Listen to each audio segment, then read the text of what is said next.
8 years ago, I stepped away from bodybuilding. I thought that I was walking away from the dream. Looking back now, I can see life was preparing me to become the woman who could return to it.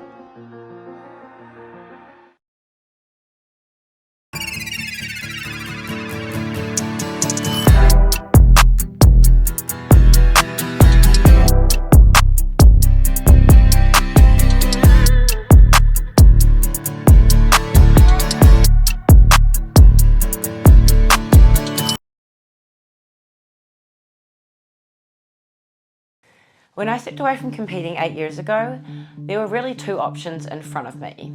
If I wanted to be a better bodybuilder, I needed to take significant time away from the stage. I needed to give my body a break from being so lean, and I needed to spend many years developing the muscle density that was missing. Or I could choose another path. And at that point in my life, the other path was calling me more strongly.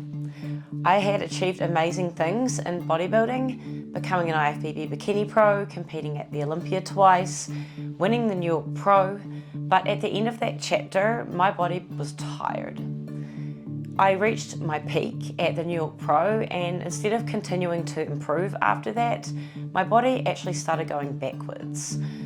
By the time I stepped away from the stage, I knew that I hadn't reached my full potential, but I also couldn't keep trying to force more from a body and maybe a version of me that had reached its ceiling. So I stepped away because life was asking me to grow in another direction. For a long time, the journey was inward. I moved home to New Zealand, I went back to university and studied postgraduate psychology. I explored consciousness, identity, healing, and the patterns that shape the way we experience our lives. Bodybuilding had taught me discipline, but life began teaching me surrender. I needed to understand who I was beneath the achievements, the titles, and the physique. And for a while, I thought that growth meant leaving the old dream behind.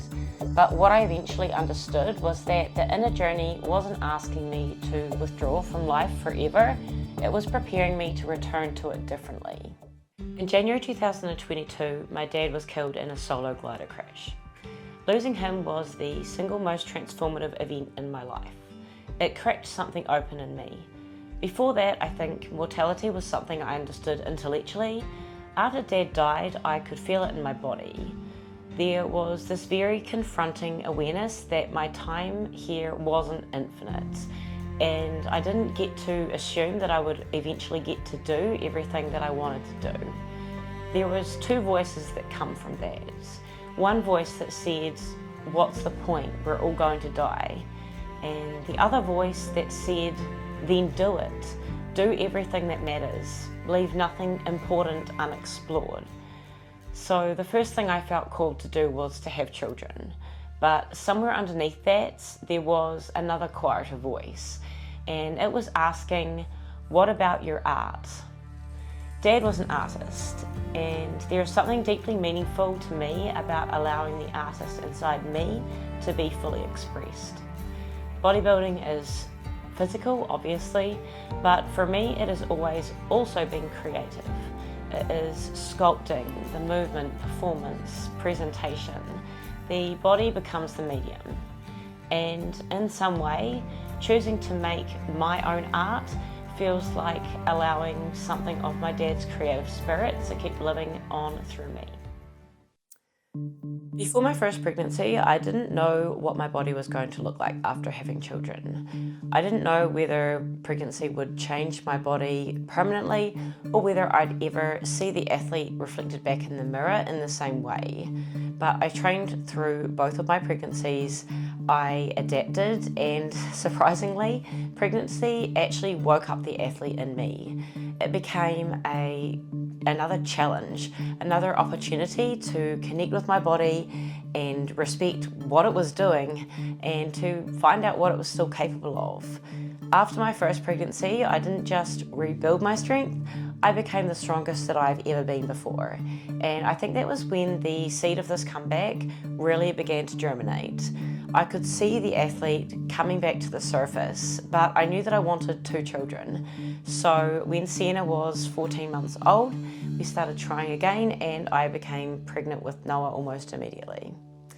I knew that I was consciously surrendering my body to complete my family, but by then the calling was already there.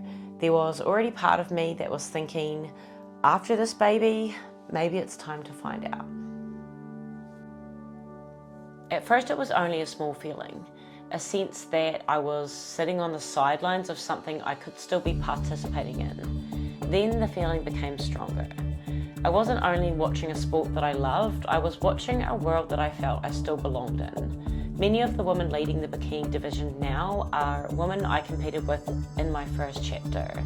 And somewhere inside me there was this knowledge that if I was willing to step fully into my potential, I could stand in that arena again.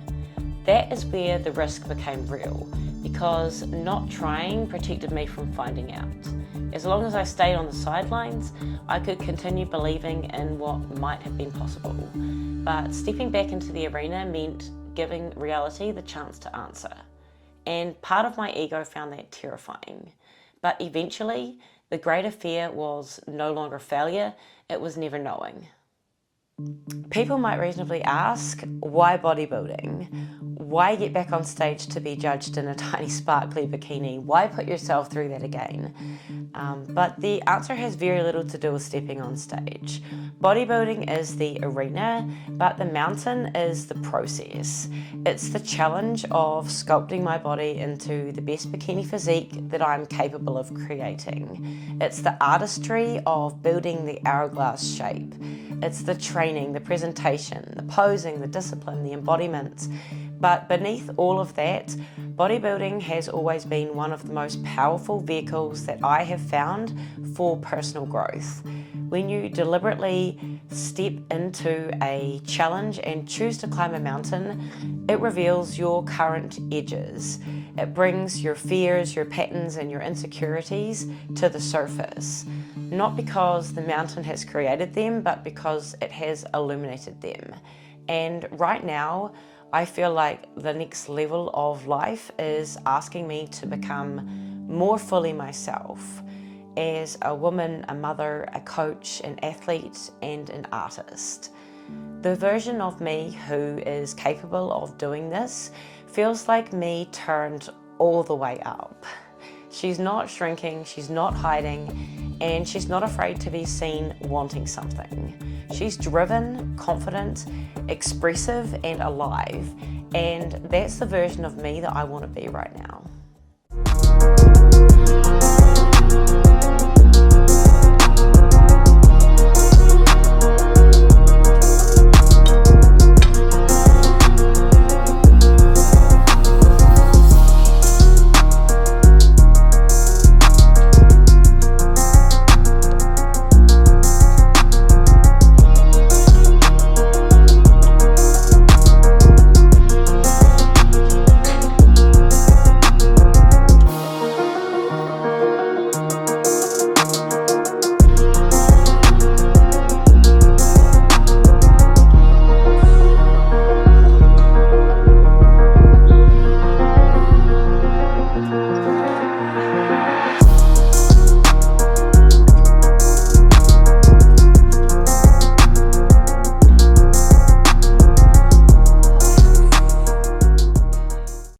For a long time, I thought that the dream was the result.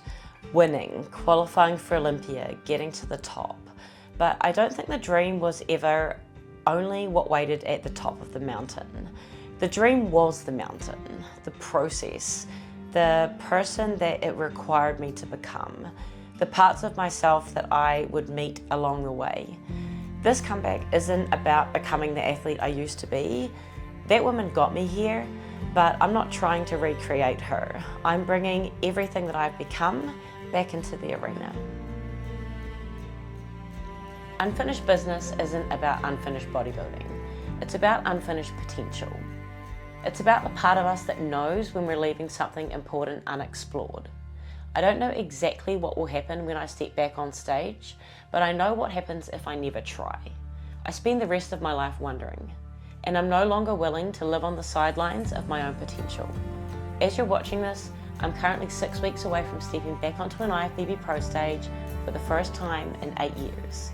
From here on, you're coming with me.